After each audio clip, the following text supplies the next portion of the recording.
ये कहानी है राम प्रसाद बिस्मिल की, जो कि स्वतंत्रता संग्राम सेनानी रह चुके हैं। उन्होंने आज़ादी के लिए अपने प्राणों तक का मोह नहीं किया। ऐसे महापुरुष को हम हमेशा याद करते हैं। चलिए उनके पहलुओं पर, कुछ जिंदगी के जो पहलू हैं उन पर कुछ प्रकाश डालते हैं। राम प्रसाद बिस्मिल कहते हैं कि लखनऊ कांग्रेस में मेरी जाने की बड़ी इच्छा थी। दादी जी और पिताजी तो बहुत विरोध करते रहे, किंतु माता जी ने मुझे खर्च दे ही दिया। उसी समय शाहजहाँपुर में सेवा समिति का आरंभ हुआ था। मैं बड़े उत्साह के साथ सेवा समिति में सहयोग देता था। पिताजी और दादी जी को मेरे इस प्रकार के कार्य बहुत अच्छे लगते थे, किंतु माता जी मेरा उत्साह भंग न होने देती थी, जिसके कारण उन्हें अक्सर पिताजी की डांट, फटकार तथा दंड सहन करना पड़ता था। वास्तव में मेरी माता जी देवी हैं। मुझ में जो कुछ जीवन तथा साहस आया है वह मेरी माता जी तथा गुरुदेव श्री सोमदेव जी ने की कृपाओं से ही मिला है। दादी जी और पिताजी मेरे विवाह के लिए बहुत अनुरोध करते रहे, किंतु माता जी यही कहती रहीं, शिक्षा पा चुकने के बाद विवाह करना उचित हो। माता जी के प्रोत्साहन का तथा सद्व्यवहार ने मेरे जीवन में वह दृढ़ता उत्पन्न की कि किसी आपत्ति तथा संकट के आने पर मैं संकल्प को न त्यागा। एक समय मेरे पिताजी दीवानी मुकदमे में किसी पर दावा करके वकील से कह रहे, जो काम हो वह मुझसे करा लिया करें। कुछ आवश्यकता पड़ने पर वकील साहब ने मुझे बुला भेजा और कहा कि मैं पिताजी के हस्ताक्षर वकालतनामे पर कर दूं। मैंने तुरंत उत्तर दिया कि यह तो धर्म विरुद्ध होगा, इस प्रकार का पाप मैं कदापि नहीं कर सकता। वकील साहब ने बहुत समझाया कि मुकदमा खारिज हो जाएगा, किंतु मुझ पर कोई भी प्रभाव न होगा। मैंने हस्ताक्षर नहीं की।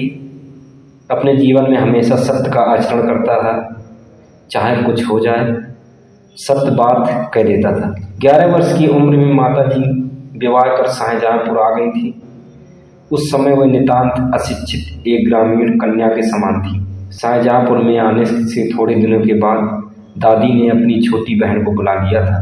उन्होंने माता जी को गृह कार्य की शिक्षा दी कि घर के काम कैसे करना है। इसके बारे में सारी बातें बताई गई और समझाई गई। थोड़े दिनों बाद माता जी ने घर के कामकाज करने के लिए समझा दिया और भोजनादि का ठीक ठाक प्रबंध करने में लग गए। मेरे जन्म के 5 या 7 वर्ष बाद उन्होंने हिंदी पढ़ना आरंभ कर दिया था।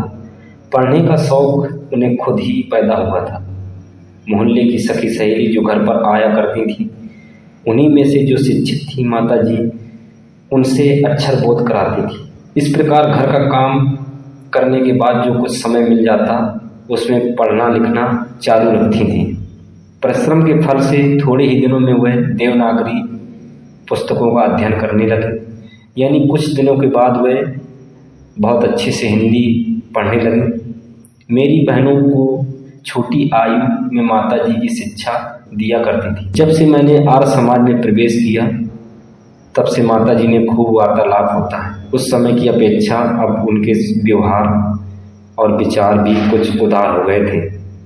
यदि मुझे ऐसी माता न मिलती तो मैं अति असाधारण मनुष्यों की भांति संसार चक्र में फंसकर जीवन निर्वाह करता रहता। शिक्षा के अतिरिक्त क्रांतिकारी जीवन में भी उन्होंने मेरी वैसी ही सहायता की थी जैसी मेजनी की उसकी माँ ने की थी। माता जी का सबसे बड़ा आदेश मेरे लिए यही था कि किसी की प्राण हानि न हो। उनका कहना था कि अपने शत्रु को भी कभी प्राण दंड मत देना।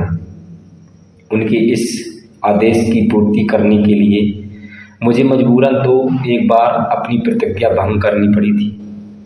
जन्मदात्री जननी माँ, इस जीवन में तो तुम्हारा ऋण उतारने का प्रयत्न करने का भी अवसर नहीं मिला। इस जन्म में तो क्या, यदि मैं अनेक जन्म में भी सारे जीवन प्रयत्न करूं तो तुमसे ऋण नहीं उतार सकता। जिस प्रेम तथा दृढ़ता के साथ तुमने इस जीवन का सुधार किया है वह अवर्णनीय है। मुझे जीवन की प्रत्येक घटना का स्मरण है कि तुमसे जिस प्रकार अपनी देववाणी का आदेश करके मेरी सुधार किया है मेरे जीवन को। तुम्हारी दया से ही मैं देश सेवा में संलग्न हो सका। धार्मिक जीवन में भी तुम्हारे ही प्रोत्साहन ने सहायता दी। जो कुछ शिक्षा मैंने ग्रहण की उसका भी श्रेय तुम्हीं को है। जिस मनोहर रूप से तुम मुझे उपदेश दिया करती थी, उसका स्मरण भी तुम्हारी मंगलमय मूर्ति का ध्यान आ जाता है और मस्तक झुक जाता है। तुम्हें यदि मुझे ताड़ना भी देनी होती है तो बड़े स्नेह से बात को समझा दिया करती थी। यदि मैंने दृढ़तापूर्वक उत्तर दिया तब तुमने मेरे प्रेम भरे शब्दों में यही कहा कि तुम्हें जो अच्छा लगे वही करो, किंतु ऐसा करना ठीक नहीं है, इसका परिणाम अच्छा नहीं होगा। जीवनदात्री, तुमने इस शरीर को जन्म देकर केवल पालन पोषण ही नहीं किया है, बल्कि आत्मिक, धार्मिक तथा सामाजिक उन्नति में तुम ही मेरी सदैव सहायक रही। जन्म जन्मांतर परमात्मा ऐसी ही माता दे। महान से महान संकट में भी तुमने मुझे अधीर नहीं होने दिया। सदैव अपनी प्रेम वाणी को सुनाते हुए मुझे सांत्वना देनी रही। तुम्हारी दया की छाया से मैंने अपने जीवन भर में कोई कष्ट का अनुभव नहीं किया है। इस संसार में मेरी किसी भी भोग विलास तथा ऐश्वर्य की इच्छा नहीं है। केवल एक इच्छा है, वह यह है कि एक बार श्रद्धापूर्वक तुम्हारे चरणों की सेवा करके अपने जीवन को सफल बना लेता, किंतु यह इच्छा पूर्ण होती नहीं दिखाई दे रही और तुम्हें मेरी मृत्यु की दुख भरी खबर सुनाई जाएगी। माँ, मुझे विश्वास है कि तुम ये समझकर धैर्य धारण करोगी कि तुम्हारा पुत्र माताओं की माता भारत माता की सेवा में अपने जीवन को बलि देवी की भेंट कर चढ़ गया है और उसने तुम्हारी कोख कलंकित नहीं की। अपनी प्रतिज्ञा पर दृढ़ रहा। जब स्वाधीन भारत का इतिहास लिखा जाएगा तो उससे किसी पृष्ठ पर उज्ज्वल अक्षरों में तुम्हारा भी नाम लिखा जाएगा। गुरु गोविंद सिंह की धर्मपत्नी ने जब अपने पुत्रों की मृत्यु की खबर सुनी तो वह बहुत प्रसन्न हो गई थी और गुरु के नाम पर धर्म रक्षार्थ अपने पुत्रों के बलिदान पर मिठाइयाँ बांटी थी।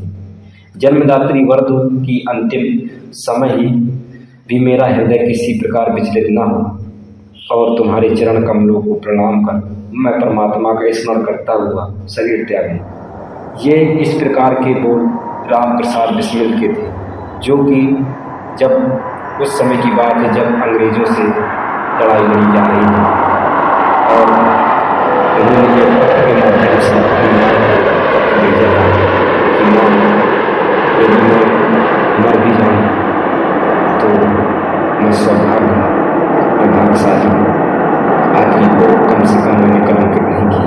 यदि मेरी जान भी जाएगी तो देश के रक्षा के लिए जाएगी। तो ऐसे ही इंसान बनने की कोशिश करना चाहिए हर एक को, जो कि जब भी हम राम प्रसाद बिस्मिल या चंद्रशेखर आज़ाद, भगत सिंह या और भी क्रांतिकारी रहे हैं, जब भी उनके जीवन के बारे में हम सोचते हैं कि उनके साथ क्या दुर्व्यवहार अंग्रेजों ने किया है, तो आँख में आंसू आ जाते हैं।